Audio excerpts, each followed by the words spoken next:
What's wasting, Chad? You wanted to throw that one to me. Okay. Yeah. I've been given a listener question. They want to know I think I know where that question wasting came from. is. And I have a follow-up. There are rules. Okay. The long and short of it is you're driving down the road. Yeah. Someone is walking.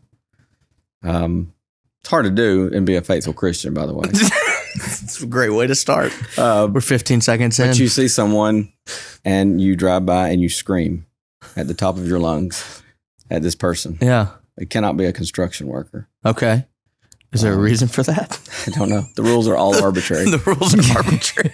So, yes, that's pretty much the long and short of a waste. It's very entertaining. Yeah. Sometimes more so than others. Some people will become very angry. Some people will become very startled and scared. But anybody ever just kind of be like, "What's up?" Yes, sometimes. I have been wasted before. Nobody clipped that.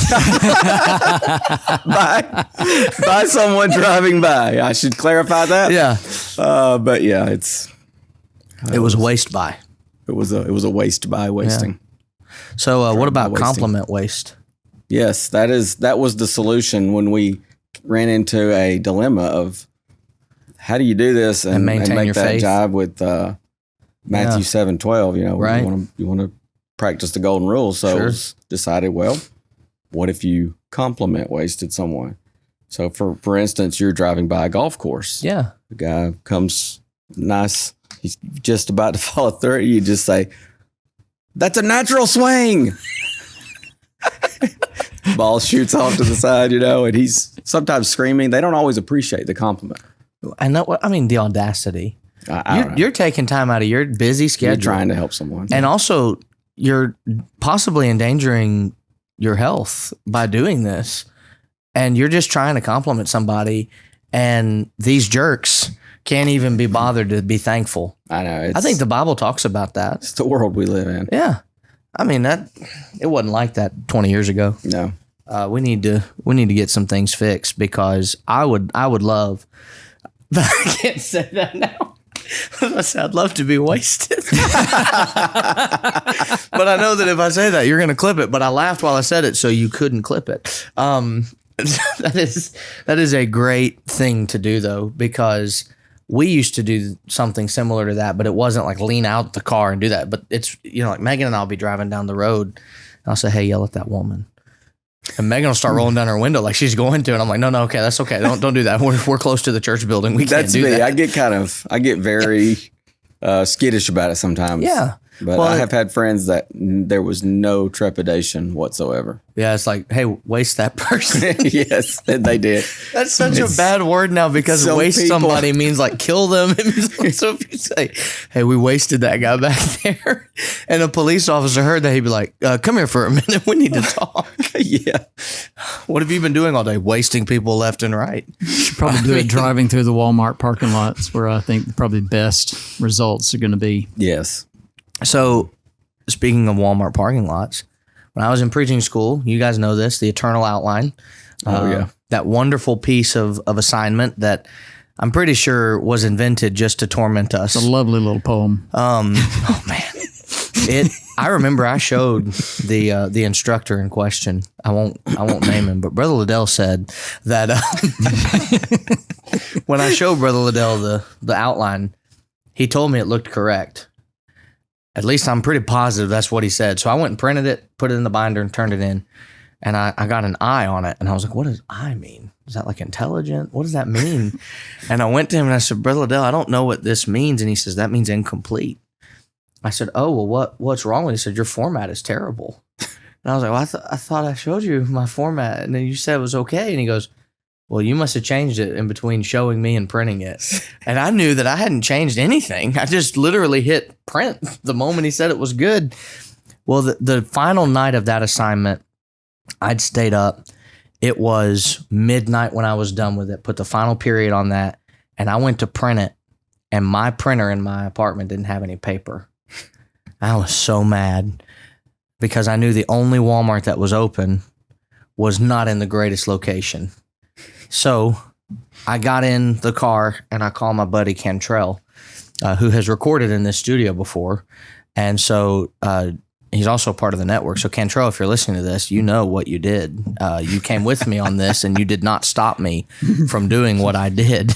We get to this parking lot and I'm not so sure whether or not we saw good or bad as we walked in. We just tried to get in pretty quick, get out, because where this Walmart is located is not the best place. There's since been a new Walmart that's much better location. It's great.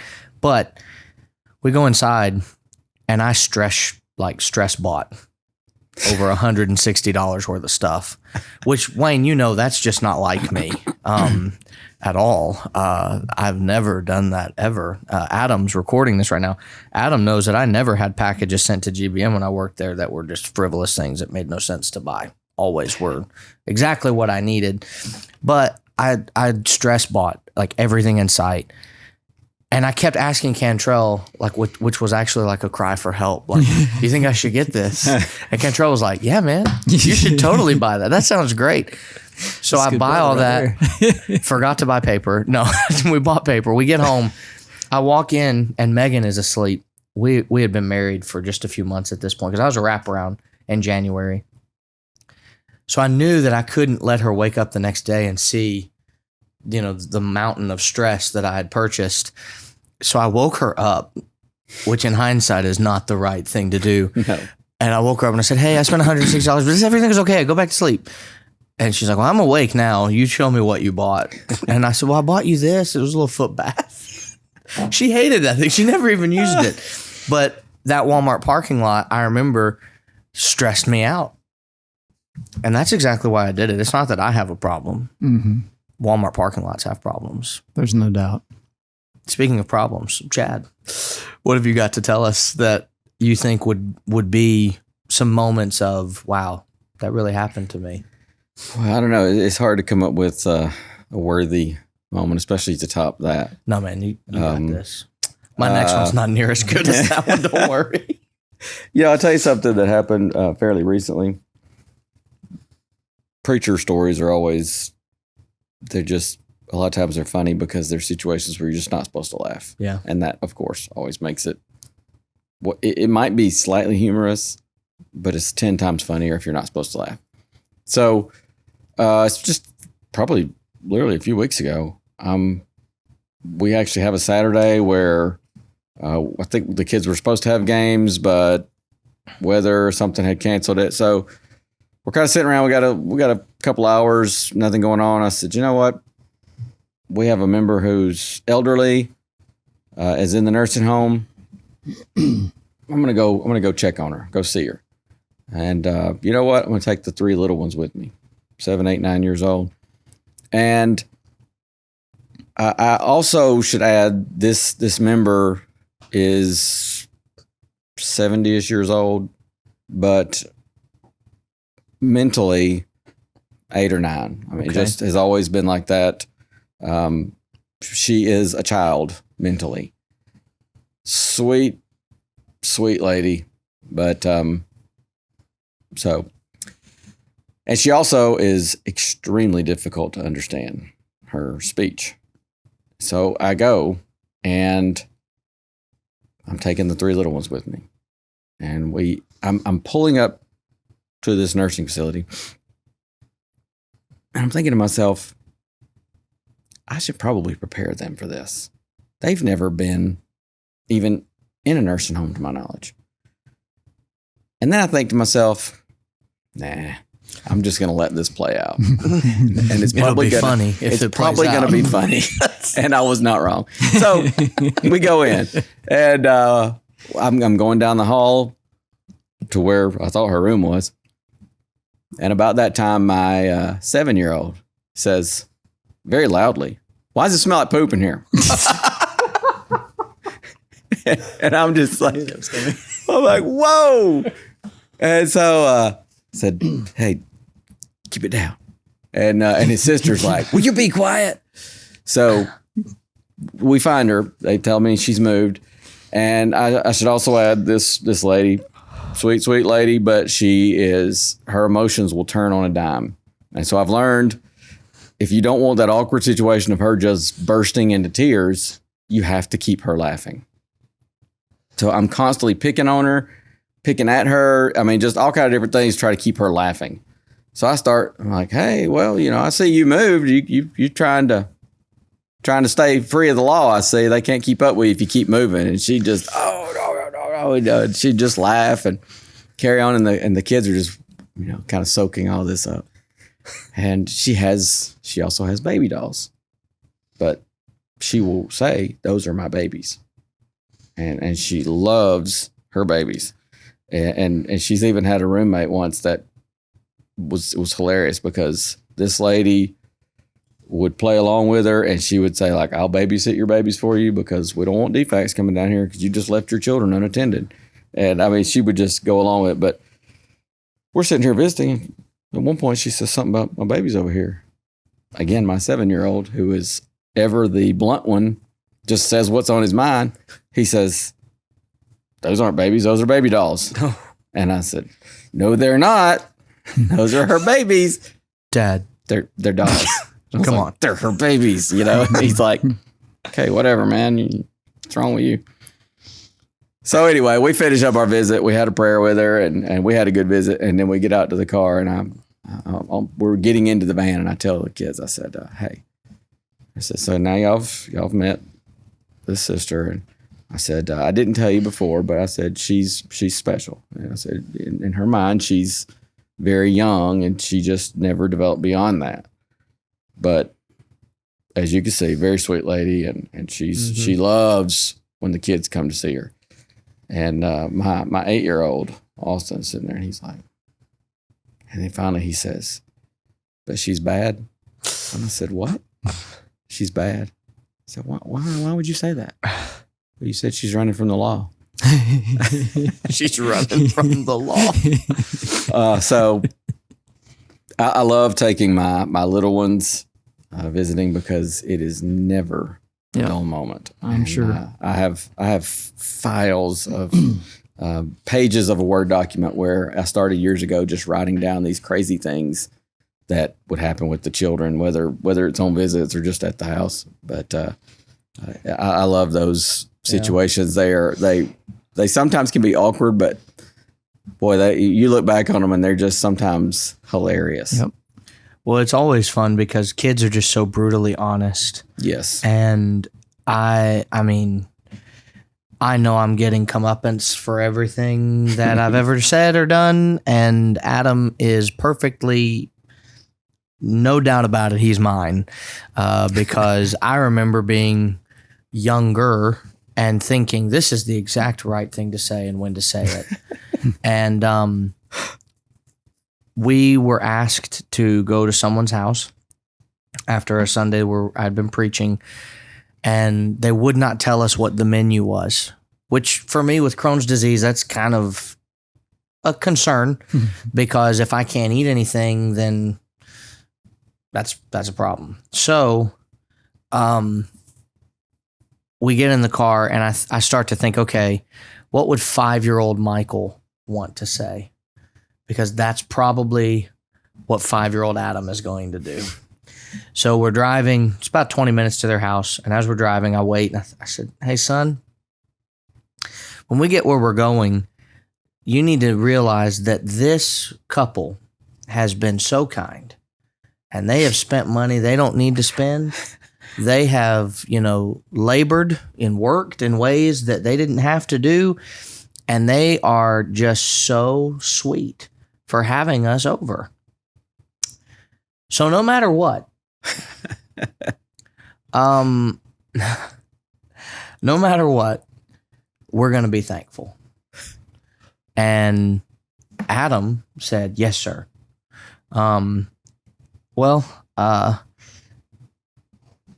We get there. And it's ham and green beans and mashed potatoes, all stuff that any self-respecting Thanksgiving fan could eat.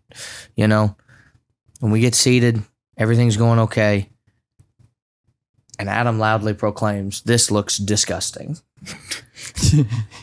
And that couple, I could tell she felt a little hurt, though I'm sure they realized that it's a child. He doesn't think what he's saying. But I remember, if looks could kill, I'd have one child now, because both Megan and I darted our eyes at him and gave him this look. And we got in the car and I said, Adam, why did you do that? And he said, I don't know. And I just kind of thought, well, I do, because I probably would have done that, because I remember we were at a congregation and I was a teenager and my dad was preaching, and he was preaching the gospel meeting that we always heard, because that's the peril of being a preacher's kid. You hear every sermon every time, you memorize it even. So I thought it'd be funny if I would be sitting in the pew with the teenage girls and guys around me, and if I would be miming my dad's illustrations and mouthing them along, because he won't see me doing that. Oh, he did. And we got in the car and he said, so, you think it's funny to pretend to be preaching while I'm up there preaching and you're making fun of me? And I remember being like, this has backfired spectacularly. I did not see this coming. And I got into so much trouble for that, rightfully so, because, I mean, here he is preaching his heart out, and I'm over in the background going. And so, I mean, he got me into some trouble there that I deserved to be in for what I had done. But I just remember thinking in that moment, this is what you get, man. Like, you know, there's this biblical principle, like you reap what you sow. And as a child, I thought it would be the funniest thing to just say whatever came to my mind. And now I've got a 5-year-old, now a 6, almost 7-year-old, who I have to almost like preemptively say, nope, not right now. Later. You can tell me later. And he'll see something, you know, a man that maybe doesn't have his leg. You're just like, and it's like, not. I thought it too. Shh, not right now. We'll talk about it later.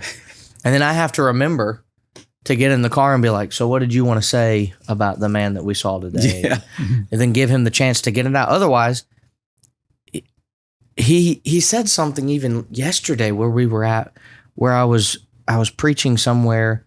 We'd gone to lunch, and he said, as we got down to the table, he said, yeah, this is the kind of food you don't like to eat, right, Daddy? I'm like, kid, we are sitting here with these two elders and their families, and you're gonna run your mouth? Like, come on, man. But it's what I get. I mean, you know, I don't know. Did Chris and Matthew ever do that? Not too bad. But they did, so tell us. I remember some specific things. I know that they would say stuff, you know, randomly or whatever, you know, and you're like, it's like you cut, you know, or whatever. It's like, but you want to cut and, you know, smack, you know, knock them out. The reset button. Knock it off, you know. And but they were pretty well behaved youngins when they were with us and with, you know, and out in places in public and stuff like that. But you would naturally get the hospital visits, the nursing homes and stuff like that. It cracked me up. The moment you said that, I knew where it was going. The first thing out of their mouth is, why does it smell like that? You know, all right, I know what you're thinking, you know, and you try to warn them, you know, it's like, just get in there, you know, just smile. Yeah. Just smile, or whatever you're thinking, just smile. But they did good. So I won't tell anything specific like that. I will say it's interesting that, you know, as preachers, we're often given opportunities to have folks in our home, things like that. Preachers come and visit us sometimes. We get folks to come stay. Had a preacher do a gospel meeting for us one time, and he flew in, and so I said, "Hey, here's my keys.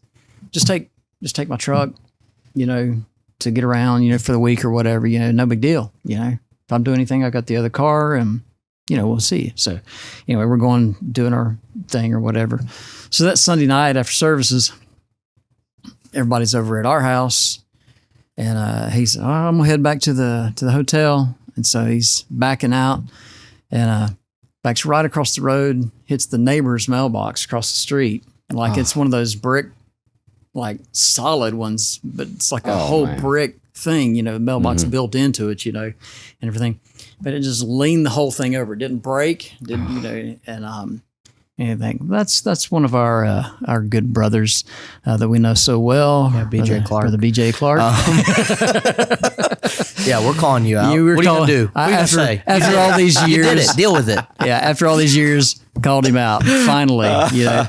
But anyway, but he always teases me, you know, he's like, can I borrow your car? It's like this. And you're like, no. Sure, buddy. Which is funny. I've upped the insurance on it, you know, just make sure that you mess it up real bad, okay? You know, I could use a new one. It is from that story, though. Have you ever noticed that I have never asked to drive any of your cars? Yes. Not once. Because I know, because one thing I've learned, you seen the movie Holes or read the book? Yes. You know the curse from Madame Zeroni or whatever that was placed on all of the Stanley Yelnats from all of time? There's a Madame Zeroni somewhere that hates the Clarks because we have all these things happen to. I have a log of 9 pages of different stories that I've told and my dad has told while we've done the show to try to make sure I don't double tell a story. And I just know if I borrow your car, I'm wrecking it. It won't even be like on purpose or an accident at all. It'll just happen. All of a sudden I'm like, oh, why am I going to the right here? But speaking of, so I'm trying to sell my house. Oh no. And don't do this. All right. No, go ahead. It's fine. No. Now you have to go. No, I have to. I just knew it was coming. That's why I was trying to get him off track by saying, I would never know do this, this but I to don't, you. and I want to hear it. Yes, absolutely. You want to hear this one. So I'm trying to sell the house, and so we're getting things ready, you know, and brother wants to come stay with us and everything. Almost the same initials, MJ, this time. And so, brother's got a, you know, I mean, things happen. You know, he's a sunny disposition. he's off in the bathroom, you know, and I don't know where I was. Was I? You were out. You were doing Bible study or something. Was it the Fishers of Men? I was teaching Fishers of Men. I think you were. That's yeah. Right. Okay, so I'm teaching class that night. Michael's over at the house, and anyway, he's got, you know, he's in the bathroom for a while evidently, and you know. Directly, he comes out asking Cindy, you know, do you have a mop? Oh, no. There's a plunger. Oh, plunger. First, the plunger. Yeah. So, do you have a plunger? Worse. You know, all right. You know, so we know where this is going. So, you know, well. I gotta tell a story, man. What are you doing? Then see, I wasn't there, so the details are a little foggy. So I'm going to let you clear it up here in just a second. I'm going to tell my version, what I remember happening, and then I'll let you clear it up. All right, fine. And so anyway, he gets the plunger. Evidently, he's in there plunging away. It's not working clearly, and it's not only not working; it's coming out from around the edge of the toilet. So like the wax ring has messed up and everything. So it's going from bad to worse. I mean, it's really getting bad. And so then it was some towels, or no, you asked for a mop. Yeah, came out and asked for a mop, and then so he gets it. You know, she gets the mop bucket set up or whatever. He goes, you know, she's like, well, just let me take, no. She's like, let me do it. No, what are you talking about? I've got this. Easy. And so, you know, so he goes in there and he's cleaned it up and everything. But then he walks out and he's like, I got to do some laundry. So he's got towels in his hand too. You know, he's like, every towel that's in the bathroom, he is thrown at this thing. All right, so now for the truth. All right, clear it up. That was all lies. So those of you that are watching, I have Crohn's disease. It's an autoimmune disorder, and it makes you go to the restroom a lot more than normal. And so if you're ever watching and I'm coming to see you for a one-day Sunday or something like that, and I decline to stay with a member, it is not because I don't want to stay with y'all. It is because of this story. That is not the only time this has ever happened, but it thankfully happened with people that I treat like family, so we're okay. True story. Most of the other times, though, that this has happened has been without family feelings of knowing these people for decades and feeling like you're comfortable with them. So I go to the restroom. It does not go down, and I look everywhere for a plunger, but the closet, I, for whatever reason, thought that's locked. It doesn't work. Even though I get all the towels out of there. That is a scary feeling when you are visiting. You're the visiting preacher. You're in somebody else's home and the water is rising. Yes. Sheer panic. And, having been on that side of the story at least a dozen times, I can honestly tell you it is terrifying. And so I go out, which I was trying not to do because, Cindy's like a sister. I mean, truly, I feel like we're a family, so it shouldn't be embarrassing. But I go out there and I'm like, hey, Cindy, do you have a plunger? She goes, yeah, in the closet. And I was like, the closet. The closet. Why didn't I think of that? Of course, the closet. So I go into the closet and I open it up to get the plunger, and I go and it, like he said, it's not going down. And all of a sudden I see water coming out the bottom of the toilet, which is not supposed to happen. That's a worse feeling. And that is a worse feeling because at first I thought, well, maybe it's just like other water. It was clearly not. And finally it declogged and it all came out onto the bottom of the floor from the bottom of the bowl. And the panic when it's rising is not quite the same panic as when it's coming towards you and you don't have it. So I open the closet up and I just start throwing towels behind me onto it. I clean it all up and I walk out and I go, hey, I'm just going to do some laundry. Okay. Everything's good. Thank you. I went over and did the laundry. And then I came over and I said, hey, do you have a mop? She was like, yes. And I said, I'm going to need it. And she goes and gets it and offers to mop for me. I said, no. I said, I would not be a good person if I let you mop this. I'm not doing that. So I mopped it up. Then we cleaned the mop up. And then Wayne gets home. And then burned it. And then Wayne gets home and I said, we have to burn this place down. Wayne gets home and I said, hey, man, something's wrong with your toilet. He said, nothing was wrong with it before you got here. But then he admitted. There is now. He admitted, though, later on, he goes, oh, yeah, there has been kind of an issue in the past. We've had to turn the water off some. So I felt like I wasn't given the full scope of the story. And then you used me to blame, it's not my fault. Your house didn't appraise forever. No. So there's a red tag on this house. Poop, Daddy? I didn't wreck your car, but I did wreck Chris's once. And you know this story, but you don't. And I'm pretty sure I checked the logs. If I ever told this, Bradley Smith did not write it down for me. So Bradley, it's on you. But we were going to Weekend. We had stopped through you, seen you for a little bit, and then we kept going. I was taking Thad down. Okay. And got Thad to where he was going to be, and then I was kind of by myself for the rest of the weekend. Well, the Britons, Reese was down there, so we were hanging out, and Chris was there too, because y'all were not far at that time from Forest Park. So we're all driving. I've never driven in this part of Georgia before, and it is 10 o'clock at night. Now, what was that small car Chris used to drive? The white one? Really low? Little 350. Yeah. Yeah. So it's very low to the ground, and I'm in a Ford Escape, so I have more give to me. And so we get to this area, and I wasn't used to being a newer driver at the time and having never driven in Georgia. I wasn't used to the fact that some highways are just separated by a grassy median, and that's it. So I'd make the left turn, start driving down the road, and Reese was in the car with me, and Chris was following us, and Reese goes, you're going to kill us, right? This is the wrong side of the road. As soon as he says that, here comes a car toward us. And so I have only one thing to do, which is hop the median and land and hope that nothing bad happens. So I do that, forgetting Chris is in his tiny little 350. Oh, no. And so all I see is sparks, and he lands. And I was like, he's going to call in 5, 4, 3. Here comes Chris calling. What is wrong with you? And I'm like, I've never driven here before. Why didn't you lead? You know this place better than I do. And so I remember thinking about that story, though, of Dad doing it, because I was like, I don't even have to be driving it to wreck it, But yeah, we're basically, if you've learned nothing from this, Chad, we're just destructive.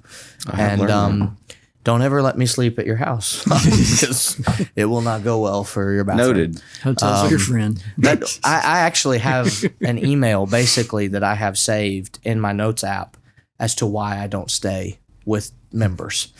And it's like one of the most embarrassing emails you ever have to send. It's like, you do not want me to stay here because number 1, this happened. Number 2, this happened. Number 3, this happened. Number 4, this happened.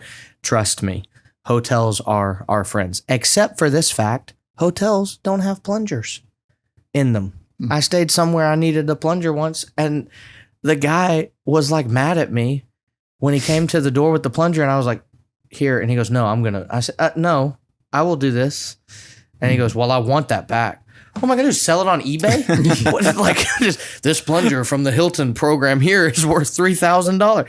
I mean, obviously I'm going to give it back. That's the dumbest thing I've ever heard, though, where it's like, well, I want that back. And they had a little case for it and everything. Hey, Why don't can't worry. you put a plunger in every room in a hotel? Because somebody would take it. I mean, Who? apparently they've had an issue. Yes. That's what I want to know, though. I should have asked the Who guy. is taking Sir, plungers from the tell me your hotels? story.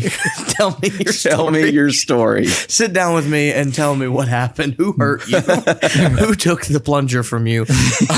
Because I can't fathom. I'm going to keep that thing in my sight down here at the front desk. You want it? You're going to have to pry it from my cold dead Also got fingers. this long piece of broom handle on the end of it, chained, to it. Like a bathroom key. Yeah. Yes. It's hanging on the wall over here. Have any of us at this table ever looked at a plunger and gone, I'd like to take that home with me? Thing. I will say, yes, I have. Whoa. Breaking news. What? I've seen some of those industrial ones and I'm like, I could use that in my house. Look, I have 5 sons, okay? Can't you Amazon that, though? I mean, probably. But that one's free. I kind of wanted to say, hey, you, what if I took that home with me? You just look the other way. I guess that's the thing, though. Like, I'm sure just like the pool has the no diving sign, somebody did that caused that. Every rule that ever has been written and put up, somebody did it, and that's why it exists. But Somebody dove into that jacuzzi one day. I just really want to know the story behind why plungers are hoarded at a hotel. Like, that seems like an epic story that should be a Netflix series, There's got to be an explanation. Or a 30 for There 30. also maybe just one. I feel like they could afford more than that. Plungers are pretty cheap. I doubt they have the budget for a plunger. Well, the only other worse thing than that, and this is great stuff for you guys at home. The only thing worse than that is when they buy the sink plungers and they put them in the bathroom, and you're like, how am I supposed to make this what is this work? supposed to do? This doesn't even fit. No. This thing is 2 inches tall. My You sons want me walk to in and plunge just this? laugh and go, is this a joke? Yeah. Well, Good anything times. else you want to say? Any other story?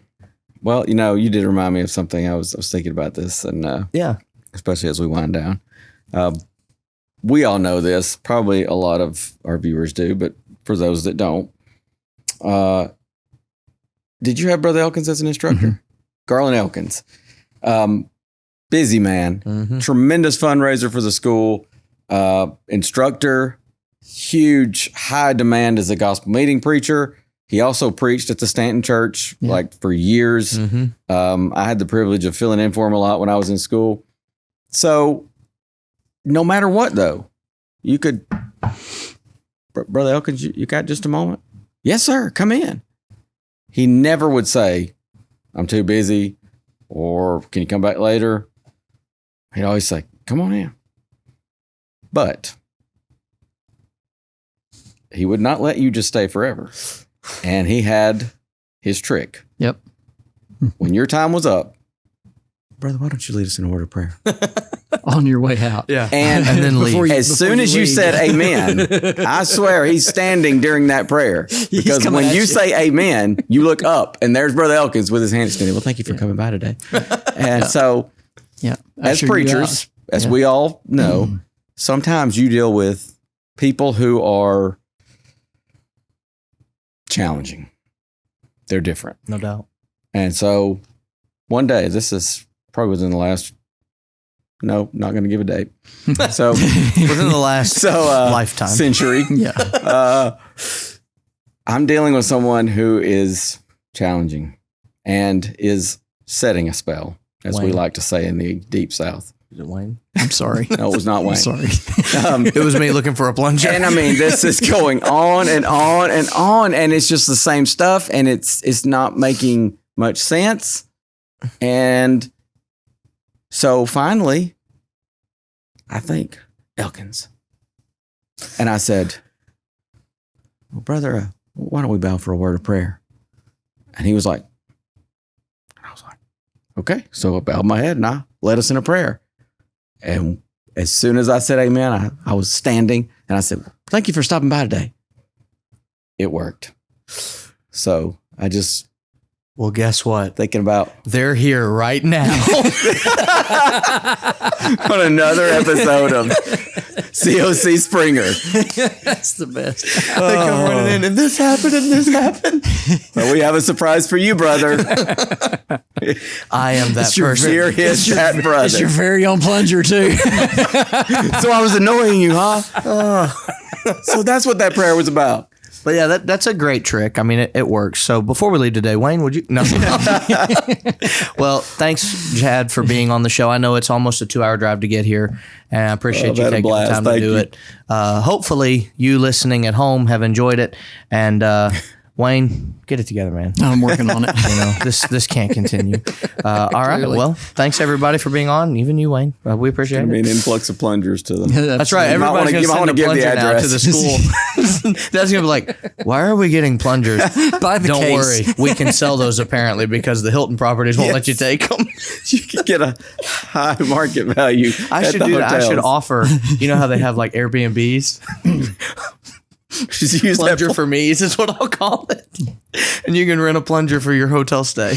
I'll ship it to you. My face is starting to hurt from laughing so much. Man. All right. Well, thank you guys for joining us. We're out. I'm done.